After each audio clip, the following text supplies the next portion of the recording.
for finding this a very valuable topic. As we proceed, we are going to make a very good appreciation. We are going to appraise ourselves and we see how positioned we are. We are just going to scale ourselves. I hope that is it. I hope we have a chat where I can get a feel of the representation, who has been, which organizations or which particular disciplines have been represented on this call. But I believe somewhere, somehow, we are all password holders, we are system users. So this is a topic that cuts across. As I proceed to flag off this webinar, it's prudent and it's a culture that we need to know who is speaking. Today, who is speaking to us? This is Sharon Chisinde. That is her name. By profession, she's a data communications engineer, but she's a practicing auditor. So why a great choice for this webinar? Sharon is passionate about systems. And in that line, we can see the few certifications she's holding. So if she's a pilot, we would say we are in a safe plane. We shall set off well and we shall land properly. Let me get affirmation that we can see the slides being displayed. Are the slides visible? Yes, it's visible to me. Okay. So that is the person speaking. And so let's proceed. The topic today is, it seems simple, but somehow it will get different variations. We are talking about passwords. We are talking about authentication. We have a great researcher who found this ideal tool that can be used to access systems. And that is none other than Professor Fernando from MIT. In his ideology, he was like, everyone should get a password. And that is after having tried using it on a machine. And they said that, okay, this is an item, these are characters that we can compose together with a username and we access resources. That is, in a nutshell, that's what a password is. We appreciate that in the different movements, in the different spaces, we have come across different definitions of a password. But generally, a password is just a preceding point to get authentication. Then, before we go there, why are we here? When we look at the World Economic Forum reports, so that report alone, it is already rating that cybersecurity is one of the short-term risks as well as a long-term risk, and it is position number 8.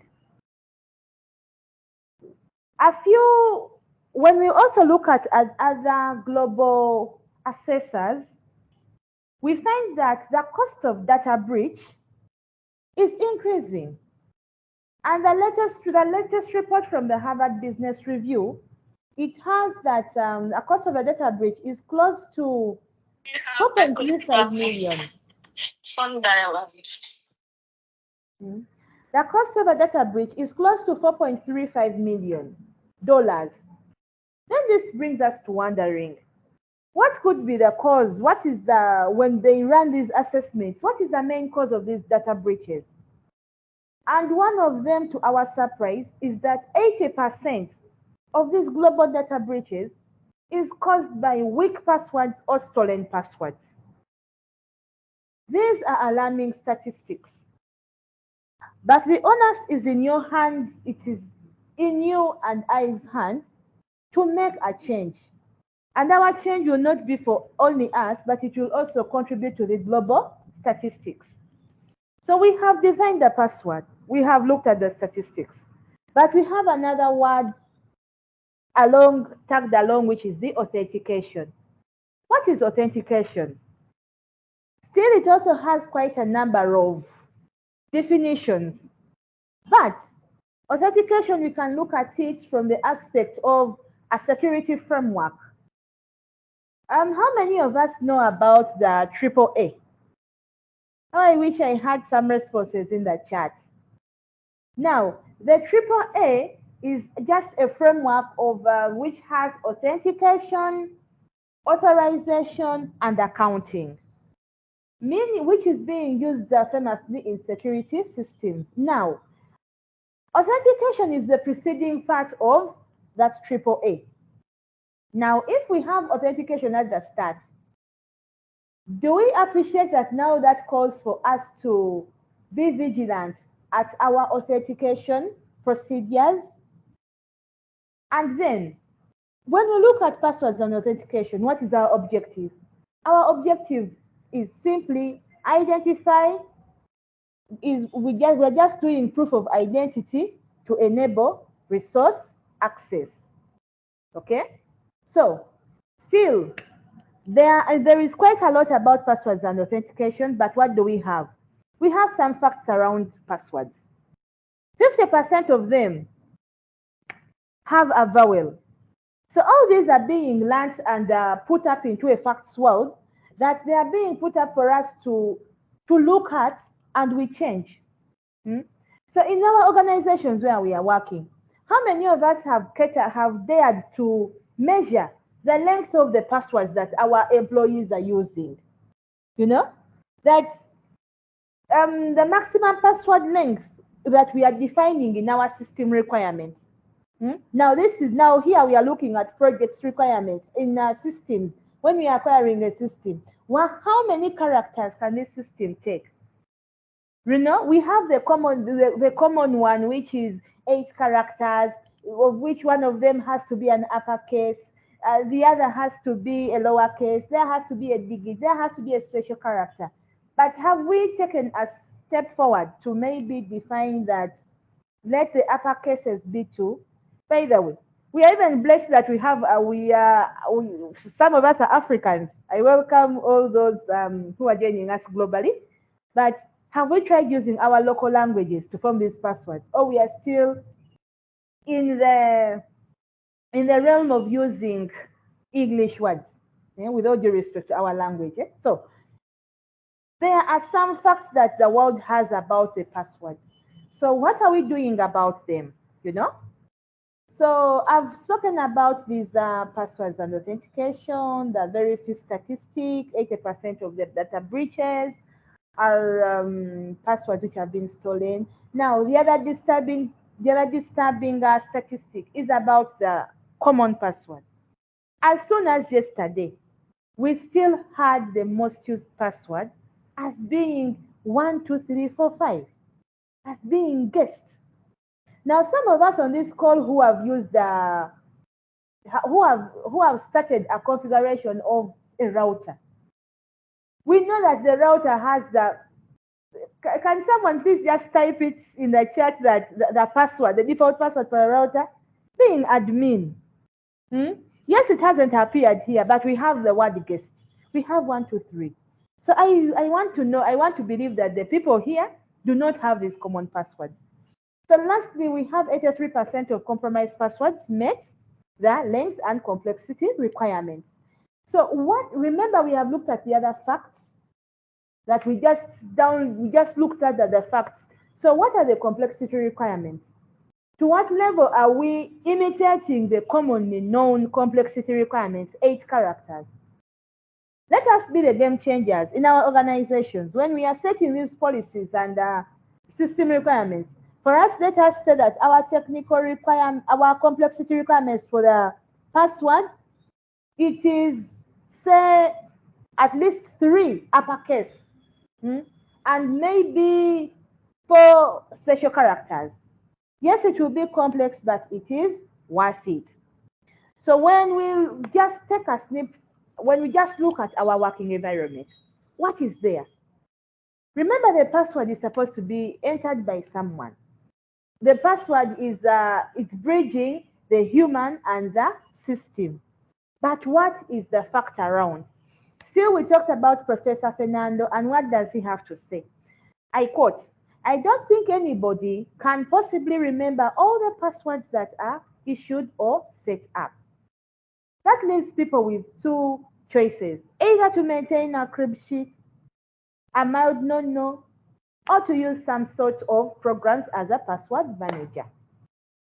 So, as someone who is in the space of system security, surely this is a risk.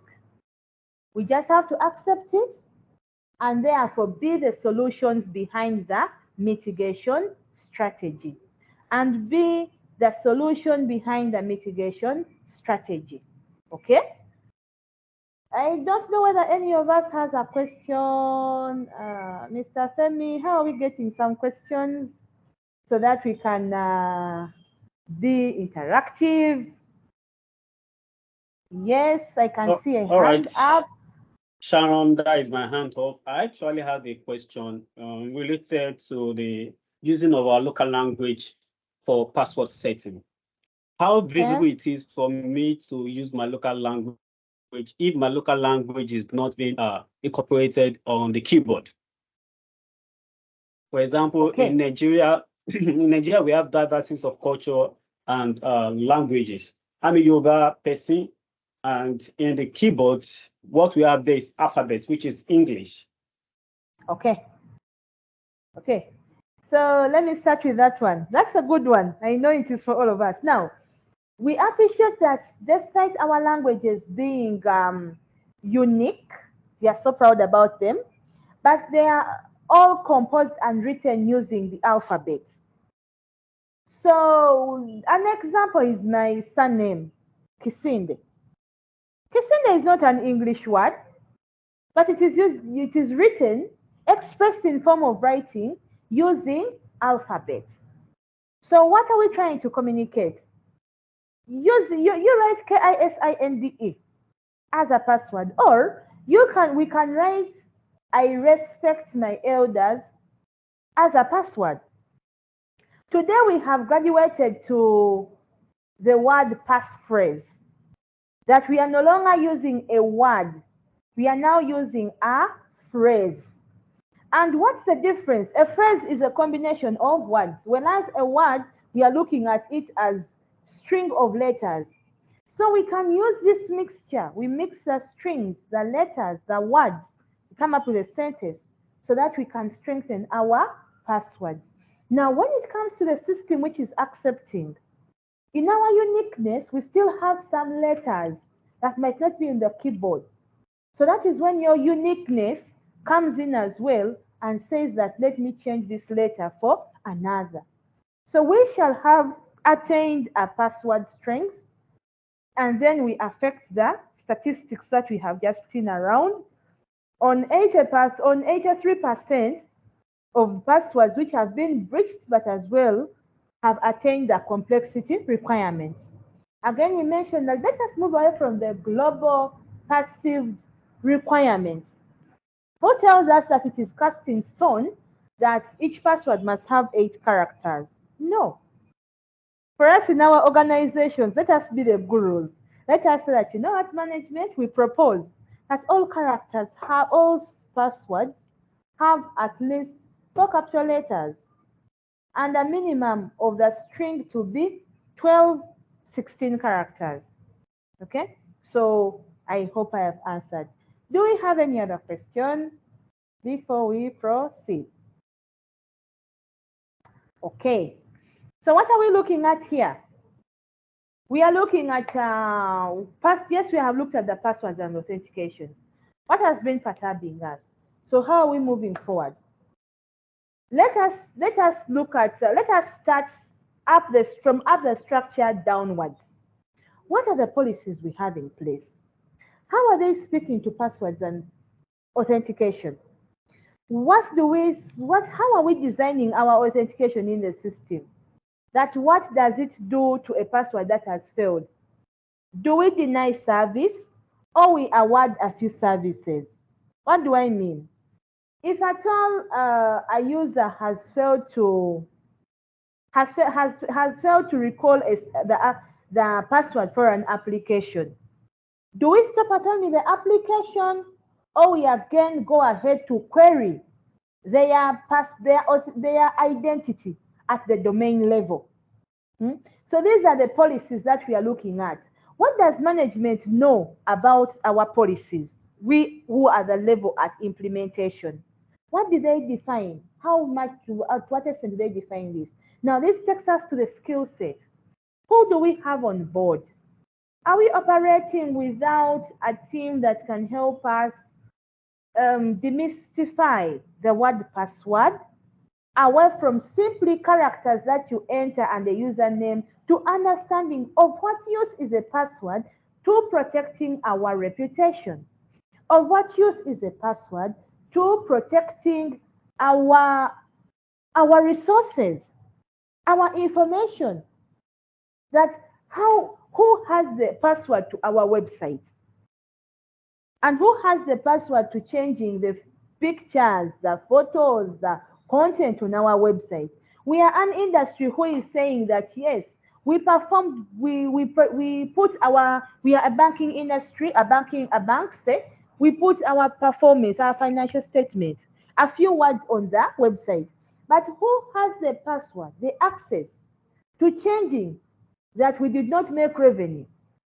So that is the skill set. Those are the policies. When we look at the tools, have we looked at beefing up the password? Have we understood that indeed the systems we have are very many? So let us acquire the multi-factor authentication. All our users have phones. Or even we are an organization, we are a telecom, we buy phones for our people. So can we also use this phone to be the hardware gadget onto which we send the one-time password? And then we attain the multi-factor authentication to assist and support our passwords. Okay?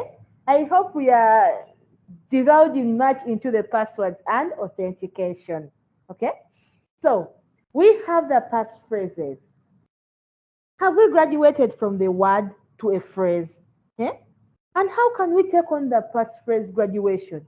It is through a training. So when we are designing our training needs in our organization, yes, let us also just include this small training. The training might be a 1 minute on our morning engagements. For example, so some of us who work in an industry in transport, we have to get the previous performance for the performance for the previous day. So in that, we make sure that we call upon our people, and then we inform them of the changes. So members, to this extent, should we have some questions again? Yes. Okay, I can see Gloria has a question. Gloria, if you can Yes, I unmute, do. please.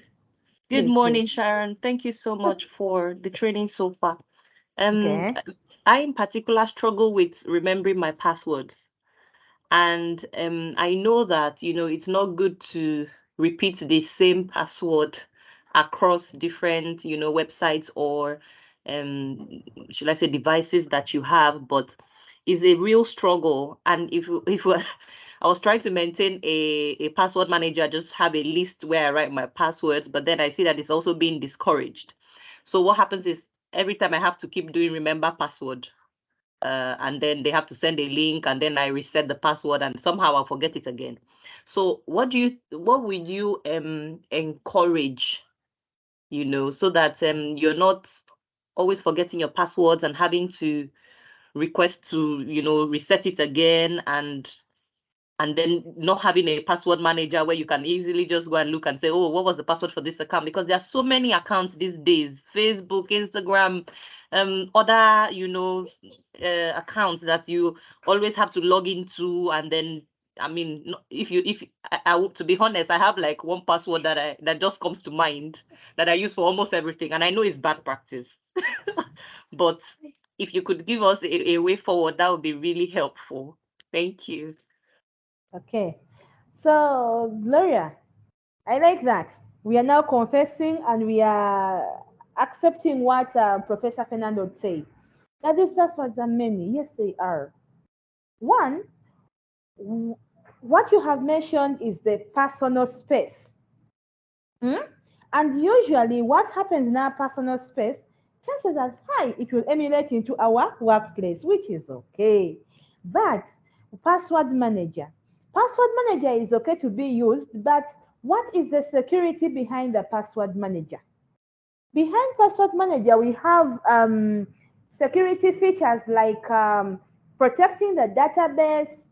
What is the assurance that our database administrators are giving us in regard to the password manager database? What is the performance in terms of security regarding this password manager? Is it for a common website? Do they assure you of the security? If it's a workplace, that is why I'm proposing that we look at other features, the multi-factor authentication. We can also go outside the password and we go passwordless. Which other features? Our offices, sometimes when we are accessing them, we are using our fingerprints. Other places have gone ahead to use the iris. So we are trying to go passwordless and reduce on the amount. Then the other aspect I would advise is that let us practice the being forgotten. Yes, we open up quite a number of accounts, but how often do we use them? Now that is going to the personal life. How often do we use them? Do we open up an account today and we leave it unused for the next 6 months? So let us also look at how many accounts do we open and how do we use them. Track and then log out of those accounts. Okay? At some point, still monitor and then be the one to move to ask for to be forgotten out of those accounts. Now, the to be forgotten is more into the GDPR, but today we are glad that it is becoming global. It's a global resource. So I think with that, we are looking at how we can move around with the passwords to be forgotten. Then yes, you're using one password. It is common. But whenever you change, make sure you change. At least have around 3 or 4 passwords that you play around with. Somewhere we are in security, also look at the rainbow table. Try not to be so predictable. That one is Gloria T, the other password is Gloria A. So chances are high that the next password is going to be Gloria P. No. Try to be unpredictable. You proceed with a special character, end with a special character, mix lowercase, use your local language, and so we are going to partly solve the issue of having quite a number of passwords. Wow, this is so interesting. It's getting intriguing. So I beg to go back to the slides. We have looked at the passwords and authentication. We have looked at the trainings. We have looked at the content, the time for which we are training, because this is a security aspect. So people get a bit disturbed with security features, but we have to implement them because the costs are really huge. And the costs are usually in terms of rates. So if nothing is done about passwords and authentication, we are headed for active and passive attacks. We have already seen that we have data breaches. We have records are being stolen east and west. We have incident manifestation. So what are we going to tell our stakeholders when they become insecure with us and they get this mistrust? So through passwords and authentication, we are protecting the uninsurable asset of the organization, which is reputation. So let us do something, okay? Let us do something. What are we going to do? Let us raise the awareness. Let us look at our governance. When it comes to the policies, again, the time out of the systems, the valuations of the assets, we cannot give a five character password to the domain access. And yet we are also giving the same to, say, a computer. So let us value our assets and then we perform better, and then we improve on our password and authentications. Okay, so at the end, this all starts with us. It starts with you. Okay, so before we go into we've had a nice time around the Q&A. So I just have here something we are going to brainstorm about, and it is simple. We have a headline that billions of users and passwords they have been leaked online. Okay, I think we can see that. So if this is it, the question is very simple. What you should do right now, or what should you do right now? From what we've looked at, this being our last slide, what are we headed to do? One, let us check on our accounts. Just perform a password reset. Let us familiarize ourselves with the steps to take in password resets. Let us ensure that we know about identity theft. How does identity theft occur? What are the special characters, the special features you must look at a certain password? If someone tried to play around with the password, say with the website, the intranet for your organization, what are the key features that are on your intranet? And we as people in the security space, have we communicated these features to the people in the organization? Remember, our board members rarely come around. Do we give this to them as breakfast before they start their meetings? You know? So it still takes us to what should we do right now. I would want to say that this webinar has given us an intrigue, it has tickled us, but it has to stop at this. Okay? I want to thank you all for having listened, and this is what I had to tickle us at the start of the week about passwords and authentication. Okay, unless we have any more questions.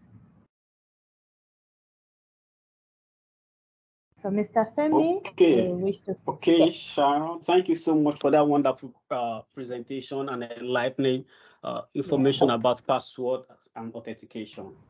Like for me today, I would understand I've learned something which is the password using my local language, which is something I'm going to advertise going forward. I never knew I can use my local language in password authentication. And also to add to your presentation, I want to ask, what is the position of two-factors authentication when we are using a password? Especially when I want to use a laptop, official laptop, I want to log in with my password there. And also I want to log in on my own personal laptop on the same website. I don't know if you get my question. I'm working on a website in my office and I have to log in with a password. So for me to continue the work at home, I'm not going to with my official laptop. I want to log in on my personal laptop.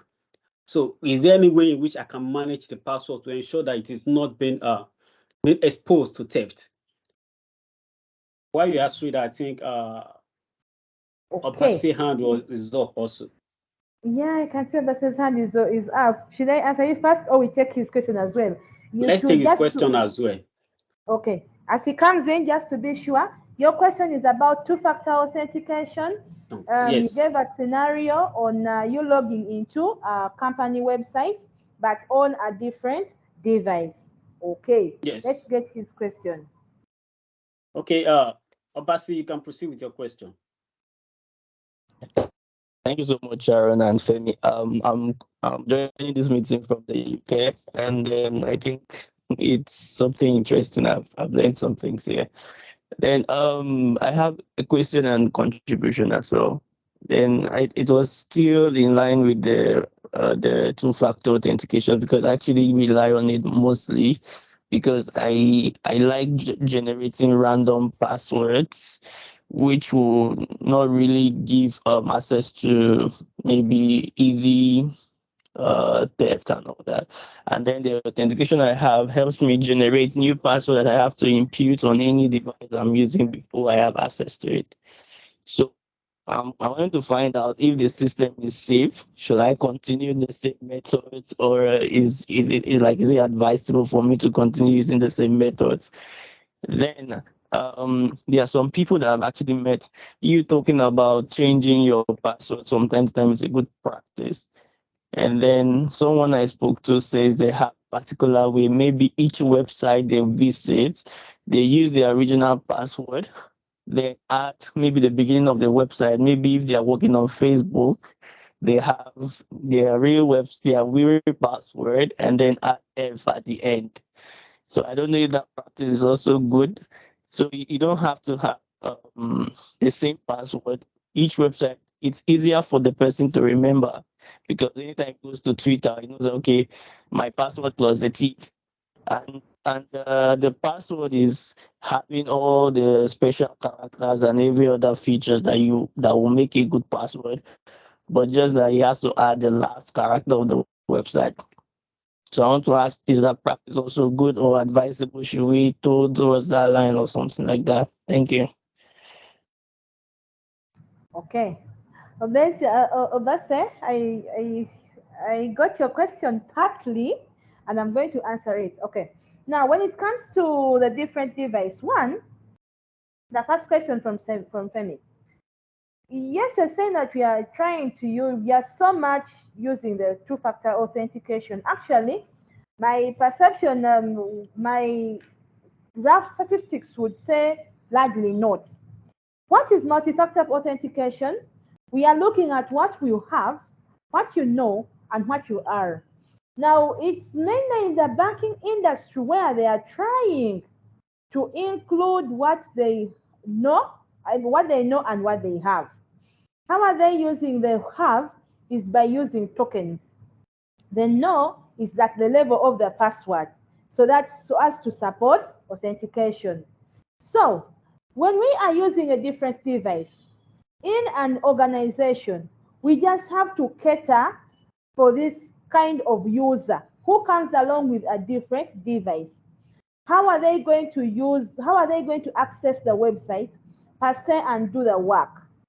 What are our terms for identifying them? Are we using the password only, or we are going to add on another feature? We could use their ID. Their ID might be having a chip that we need to scan this ID. We can send them a QR code for them to get for us to identify them. Then your chances are high that my personal laptop is what I use. So we practice either we practice zero trust on our network, or we can go ahead and we rank this ID, this ID. Remember, our computers have MAC addresses. So we mark this ID as a common guest, and then we can see how we are going to be treating our common guests. So now this is the back end work in the network. How are we treating this? How are we identifying? What is the process of authentication? Remember? So how are we identifying this user who is bringing a different device? So all other factors come in. The logs. At what time is this user accessing the system? Is it in the wee hours of the night that we treat this as an incident? And then on a working day, we inquire, is it you? To show them that indeed the systems and logs, we are utilizing them to identify that different devices that are getting onto our network. So that is how I would say we can use the two-factor authentication on our network. We also need to use the other layers of the network. Then the random passwords. Now the random passwords are okay. They can be used, but it now also goes back to the back end and the identity theft. How are we protecting our entity, ourselves from the identity theft? The random passwords. Who is producing them? The system which is producing them, is it protected? Is it following a chronology which is known, that after producing password being 1, the next password is 2? So are they really randomized? Because even behind random, there is a pattern. You and I have to believe we have seen something around probability. Even behind random, there is a pattern. So have we made sure that this pattern is hard to crack, that we are ensuring our safety? So random passwords are okay, but we still have to beef up with what you know. So what does this person know? Does this person know employee ID? Does this user know, say, the address for the organization? Okay, does this person know what they gave us as their security question? So all these features are coming around to strengthen the authenticity and in our process of identifying the user. So I'll say random passwords are okay for the system. And then for the, I think I didn't get the other part of that question. So members, I don't know how we are doing, but I feel like we have done it. I thank you very much for the questions. All right, thank you, Sharon. I think the last part of the question was asking, the use of same password on different websites. Taking, for example, Facebook, and adding F at the end of each website, which is the initial of the website. To me, actually, if it has become a common practice, I think it is vulnerable. Because if everybody is doing it, make it a target to our hackers. So I will just say this, Obasi, based on our password authentication, it is not always advisable to use a general pattern that has been adopted by the masses because it's a threat on its own. Obasi, I hope your question is answered. Yes. Yeah, much appreciate that. All right. Thank you. And Sharon, I really appreciate your time and your patience with us. Actually, we have a little low turnout, despite we have more than 50-something people who registered for the webinar. I think the year is going to an end and everybody is busy preparing for Christmas and etc. I know knowledge is power. Like today, despite information security management system certified, I never knew some things about password authentication because our general certification will not explain each authentication for password deeply the way you have broken it down to our understanding. And I hope you will honor our invite going forward. For people who don't know Sharon, I saw that she just made little introduction about herself. No, for the few of us that are here, she has been one of my friend, my colleague in the field of professional certification for the past 2 years plus. Also, she's a certified PCB trainer, which shows that she has competency in delivering professional training across the globe. So she also worked with us at Brightech Plus as one of our certified trainer. So we just indulge you. There's room for connection and further discussion for growth. I'll just share a little about Brightech Plus with everyone of us. I know majority of us already know Brightech Plus. We are into professional certification and training. And also, currently, we are trying to add more than certification in a situation whereby we can encourage people to get value for their certificates. Majority of the organization, we want to hold a certificate which they are not ready to pay for. But you need this certificate to get the job. So after you have gotten the certificate, what do you do with the certificate? I saw a chat from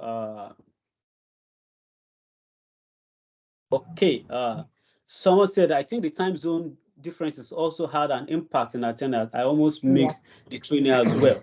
Yes. Yeah. The time zone, and Glory is in UK presently. She's also one of our certified trainer.